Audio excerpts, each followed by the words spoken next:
I'm Amber. Growing up, I had everything a kid could want, at least on the surface. Our big house in the suburbs was always spotless, thanks to my stay-at-home mom's obsessive cleaning. Dad brought home the big bucks as some hotshot engineering exec.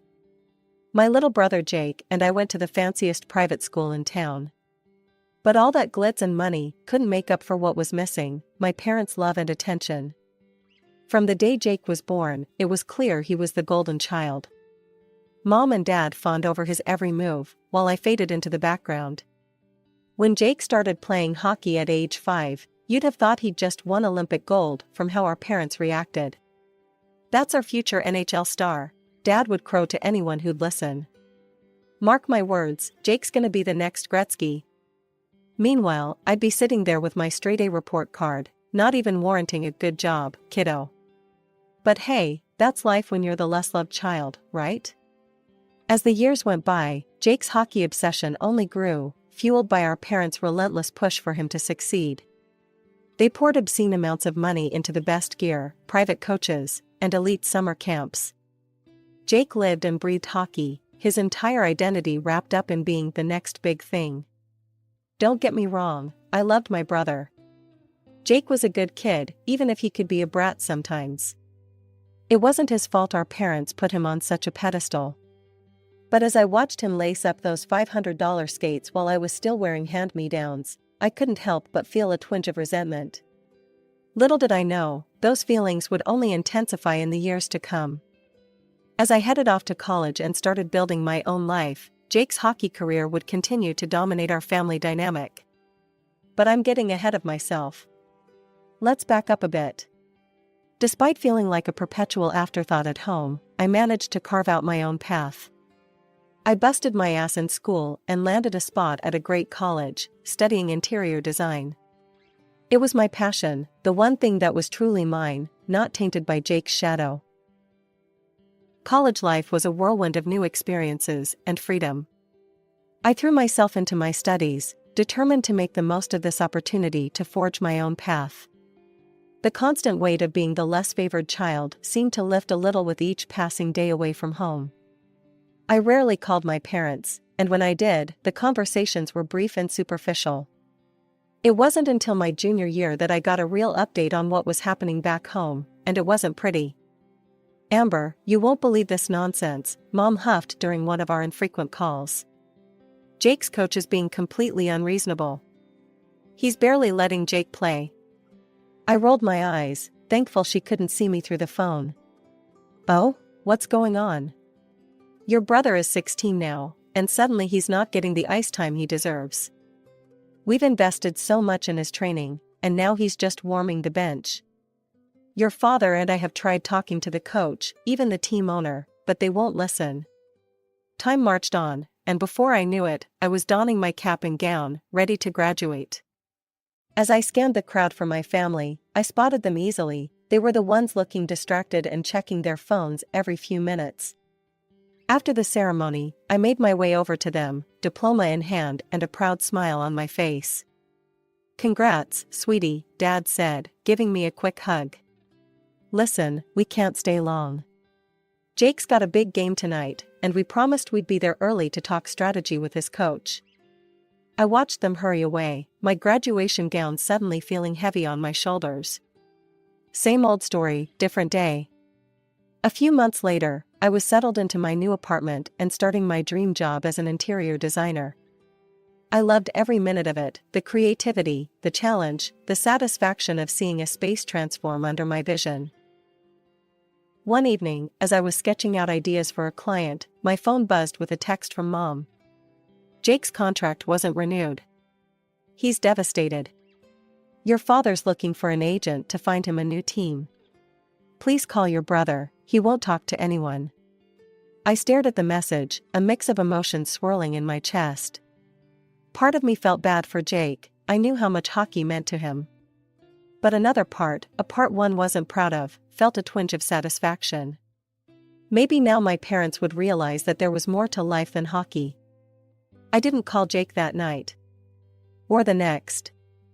I told myself I was too busy with work, but deep down, I knew I was avoiding the drama.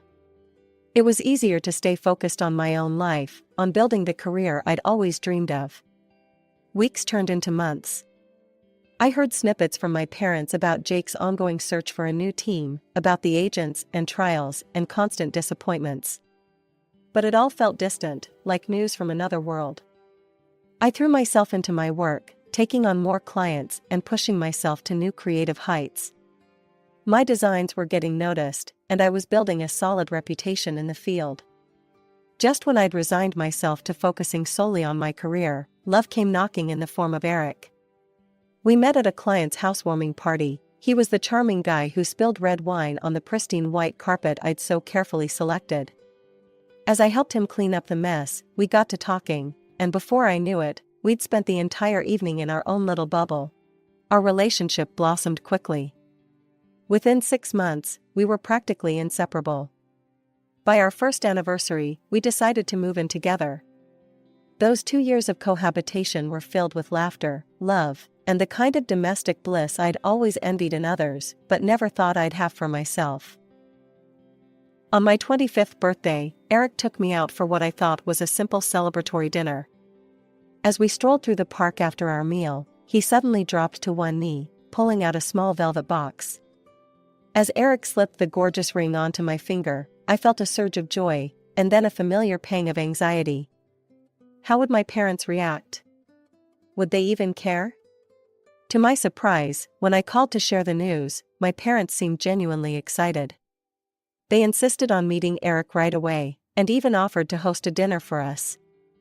I was cautiously optimistic as we drove to my childhood home that weekend.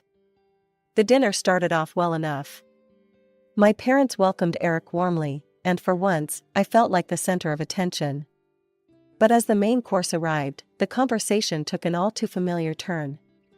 "So, Eric," my dad said, refilling his wine glass, "did Amber tell you about her brother Jake? He's quite the hockey player, you know." I felt my heart sink as my parents launched into a detailed account of Jake's latest attempts to revive his hockey career. Eric, bless him, tried to steer the conversation back to our engagement several times, but it was like trying to stop a runaway train. Despite this, the evening ended on a positive note. My parents insisted on paying for dinner and even gave us their blessing. As we left, Mom hugged me tightly and whispered, "I'm so happy for you, sweetheart.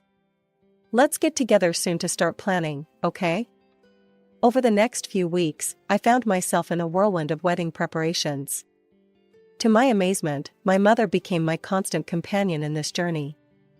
We met for coffee to discuss color schemes, spent weekends visiting venues, and even had a tearful moment together as I tried on wedding dresses. Even Dad got in on the action. He insisted on paying for half of the wedding expenses, negotiating with Eric's parents like it was a business deal he was determined to win. I caught him one evening, poring over seating charts with the intensity he usually reserved for Jake's hockey strategies. "Dad?" I said, surprised. "You don't have to do that. We can handle the seating arrangements." He looked up at me, a soft smile on his face. "Nonsense, pumpkin. This is your big day. I want everything to be perfect." I felt a warmth spread through my chest. This was all I'd ever wanted, to feel like I mattered to my parents, to be the focus of their attention and love. One sunny afternoon, I sat at my parents' dining room table, surrounded by color swatches and flower catalogs. Mom and Eric's mother, Linda, were engaged in a heated debate about napkin colors. "I'm telling you, cream is the way to go," Mom insisted, waving a swatch like a flag. "It's classic, elegant, and goes with everything." Linda shook her head firmly. "But blush would tie in so beautifully with the bridesmaids' dresses. Amber, what do you think?" I couldn't help but smile. "Honestly, I think either would look lovely." Both women looked at me like I'd grown a second head. "Amber, dear," Mom said, patting my hand, "this is your special day. Every detail matters." I bit back a laugh. Who would have thought I'd ever see my mother so invested in something related to me? It was almost comical. The great napkin debate was followed by an equally passionate discussion about the music playlist. Dad and Eric's father, Tom, nearly came to blows over whether we should have a live band or a DJ. I exchanged an amused glance with Eric. Maybe we could have both? I suggested. A band for the ceremony and dinner, and a DJ for the dance party after? Both men looked at me with newfound respect. Now that's using your noggin, Dad said proudly. See, Tom? My girls got it all figured out. But even as I basked in this newfound parental attention, reality had a way of creeping in. Just as we were finalizing the venue details, Mom's phone buzzed. Her face lit up as she read the message. Oh, this is wonderful news. Jake's got a tryout with a team in Calgary next week. And just like that, the spell was broken. That's great, I said, trying to keep the disappointment out of my voice. We'll need to reschedule our cake tasting, Mom said, already typing furiously on her phone. Your father and I need to fly out with Jake. This could be his big break. This became a recurring theme over the next few weeks. For every wedding plan we managed to nail down, there was a Jake-related interruption. A venue walkthrough was cancelled because of Jake's crucial training session. A meeting with the florist was cut short when my parents had to rush Jake to a last-minute interview with a scout. One evening, as Eric and I were going over the guest list, I broke down. I don't get it, I sobbed into Eric's shoulder. They're spending thousands on flights and hotels for Jake's hockey pipe dream, but they can't stick around for one lousy florist appointment? Eric held me close, stroking my hair. I know it's hard, babe. But hey, at least they're helping with the wedding costs, right? That's something. I nodded, wiping my eyes. He was right, of course. The old Amber would have been furious, ready to call off the whole thing and elope. But I was trying to be more understanding, more mature. The days flew by in a flurry of final wedding preparations. Despite the occasional Jake-related hiccup, I was riding high on a wave of excitement and anticipation.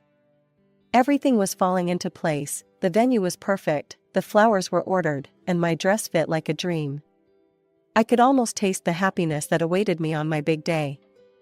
Just a week before the wedding, I was going over last-minute details with our planner when my phone buzzed. Mom's name flashed on the screen. Hi, Mom. I was just about to call you about the rehearsal dinner tomorrow. Amber, honey, Mom cut in, her voice tense. About that, we need to talk. Your father has an urgent business trip, and we're going to have to reschedule the rehearsal. And, well, we might need to postpone the wedding date too. I felt like I'd been doused with ice water. I'm sorry, what? Mom, please tell me you're joking. I wish I was, dear. But your father's job is very important, you know that. And I need to go with him for support. We'll let you know when we're back and we can set a new date then. My mind was reeling. This couldn't be happening. Not now, not when we were so close. Mom, the wedding is in a week. We can't just postpone it. What about all the guests? The vendors? Everything's paid for. I know it's inconvenient, Amber, but sometimes these things happen. You'll understand when you're older. I ended the call in a daze, my carefully constructed world crumbling around me. How could they do this? After all the progress we'd made, all the moments I thought we'd shared, was I still so unimportant to them? Eric found me an hour later, curled up on our bed, tears streaming down my face. I poured out the whole story, my words punctuated by sobs. We spent the next few hours brainstorming solutions. Could we postpone? What would it cost? Could we do it without them? Nothing felt right. As night fell, I found myself mindlessly scrolling through social media, seeking any distraction from the chaos in my head. That's when I saw it, a post from Jake that made my blood run cold. Eastern Europe, here I come. Can't wait to show these European clubs what real hockey looks like. Thanks Mom and Dad for always having my back. This is gonna be my big break, I can feel it. The pieces clicked into place with sickening clarity. There was no business trip. My parents were flying halfway across the world for yet another of Jake's hockey pipe dreams, and they were willing to sacrifice my wedding to do it. With trembling fingers, I hit the call button next to Jake's name. Each ring felt like an eternity as I paced our living room, my mind a whirlwind of emotions. "Hey, sis," Jake's cheery voice came through the speaker. "What's up?" I took a deep breath, trying to keep my voice steady. "Jake, I just saw your post about going to Eastern Europe. What's going on?" "Oh man, it's incredible," he gushed, his excitement palpable even through the phone.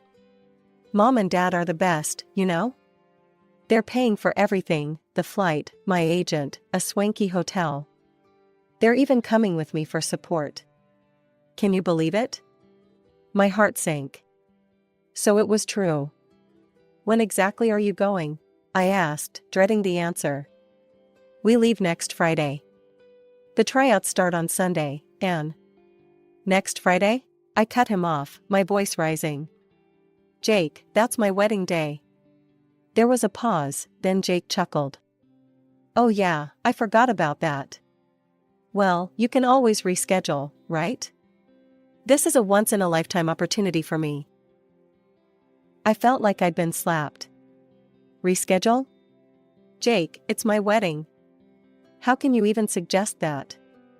"Look, Amber," he said, his tone suddenly dismissive, "my career is more important than any wedding. You can get married any day, but this might be my last chance to make it big in hockey." Something snapped inside me. Years of pent-up frustration and hurt came pouring out. "Are you kidding me? Do you have any idea how many times I've been pushed aside for your hockey dreams? How many times Mom and Dad have chosen you over me? And now you want me to give up my wedding day?" "Hey, it's not my fault Mom and Dad see my potential," Jake shot back. "Don't hate the player, hate the game, sis." I couldn't believe what I was hearing. "Jake, you're 22 years old. Don't you think it's time you handled your own career without Mom and Dad holding your hand?" He laughed, the sound grating on my already frayed nerves. Why would I do that when they're so willing to help? I'd be stupid to turn down their support. "Can't you see how selfish you're being?" I pleaded, a last desperate attempt to reach him. "Just this once, can't you step back and let this be about me?" "Sorry, sis," Jake replied, not sounding sorry at all. "I'm not concerned about your future. I'm not sacrificing my career for your little party." The line went dead, leaving me standing in shocked silence. I couldn't believe it. My own brother, so dismissive of one of the most significant moments of my life. And my parents, willing to lie to me, to abandon me on my wedding day for yet another of Jake's hockey pipe dreams. Fury bubbled up inside me, hot and overwhelming. Why should I have to put my life on pause for Jake? Why couldn't my parents be honest with me? The unfairness of it all was suffocating. I sank onto the couch, my mind reeling. All those years of trying to understand, of making excuses for their behavior, of hoping things would change, it all felt so pointless now. The drive to my parents' house was tense, the air thick with unspoken words. Eric squeezed my hand reassuringly as we pulled into the driveway. "You've got this," he whispered, and I nodded, drawing strength from his support. Mom answered the door, her smile faltering as she took in our serious expressions. "Amber, Eric, what a surprise. Come in, come in." We found Dad in the living room, engrossed in what looked suspiciously like flight bookings on his laptop. He quickly closed it as we entered. "Mom, Dad," I began, my voice steadier than I felt, "we need to talk about the wedding. And about Jake's trip to Europe." Their faces fell, guilt flashing across their features before they composed themselves. "What about Jake?" Dad asked, feigning innocence. "I told you, I have an important business trip." "Stop," I cut him off, my patience wearing thin. "I know the truth. Jake told me everything." A heavy silence fell over the room. Mom and Dad exchanged glances, their charade crumbling. "All right," Mom sighed. "Yes, we're going with Jake to Europe for his hockey tryouts. But Amber, you have to understand." "Understand what?" I interrupted, years of pent-up frustration bubbling to the surface. "That once again, you're putting Jake first?" That my wedding day means nothing compared to his hockey career? Dad's face hardened. Now listen here, young lady. You're being selfish. This is Jake's future we're talking about. He's talented, and this could be his big break. As his family, we need to support him. I couldn't believe what I was hearing. Selfish? Me? What about all the times you've chosen Jake over me? My graduations, my achievements, and now my wedding? When has it ever been about me? Amber, Mom pleaded, you're an adult now. You have your career, your life with Eric. Jake still needs our help too. To what? I shot back. To chase a dream that's clearly not happening? He's 22, for God's sake. When will you let him stand on his own 2 feet? The room fell silent again, my words hanging in the air. Then, I took a deep breath and made my decision. I'm not canceling or postponing the wedding. If you choose not to be there, that's on you. I'm done putting my life on hold for Jake's ambitions. My parents stared at me, shock evident on their faces. Then Dad's expression darkened. Now you listen here, he growled, jabbing a finger in my direction. We're paying for half of this wedding. You'll do as we say, or we'll cancel every payment we've made. You can't afford this wedding without us. I felt Eric tense beside me, ready to jump to my defense, but I squeezed his hand, silently asking him to let me handle this. Actually, Dad, I said, my voice calm despite the storm of emotions inside me, we can. Eric and I are prepared to take out a loan to cover your half. We'll pay you back in full for every cent you've spent. The next week was a whirlwind. We went ahead with the wedding rehearsal, the bachelor and bachelorette parties, all the final preparations. Through it all, a small part of me kept hoping that my parents would come to their senses, that they'd show up and apologize. They didn't. The morning of my wedding day dawned bright and clear, as if the universe itself was celebrating with us. The ceremony was everything I'd ever dreamed of and more. As I walked down the aisle, not on my father's arm but on my own, a symbol of the strength I'd found within myself, I saw Eric waiting for me, his face alight with love and joy. In that moment, I knew I'd made the right choice. We exchanged vows, our voices steady and sure, promising to love and support each other through whatever life might throw our way. As we sealed our union with a kiss, the cheers and applause from our friends and chosen family washed over us like a wave of pure love. The reception was a blur of laughter, dancing, and celebration. We ate, drank, and made merry, surrounded by people who truly cared about us. The photo shoot captured moments of pure, unadulterated happiness, Eric and I gazing into each other's eyes, our friends lifting us onto their shoulders, all of us laughing as we attempted a group dance number.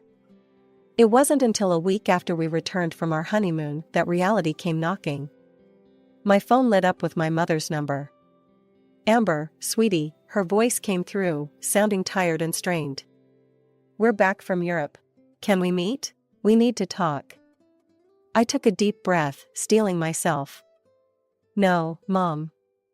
I don't think that's a good idea. But your brother didn't make the team.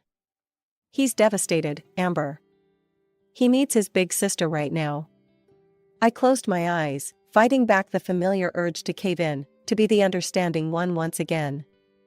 I'm sorry to hear that, Mom. But that's not my problem anymore. Please don't call me again. Focus on Jake, he clearly needs you more than I do. I ended the call and blocked their numbers, feeling a mixture of sadness and relief wash over me. The next day, I transferred the full amount my parents had contributed to the wedding into their account. It was a significant sum, and Eric and I would be paying off the loan for a while, but it felt worth it for the freedom it bought us. A few weeks later, my friend Liv called to tell me about a social media post my parents had made. They painted me as the villain, calling me selfish for getting married without them, lamenting how heartbroken my father was at not walking me down the aisle. The comments were full of sympathetic responses from people who didn't know the whole story.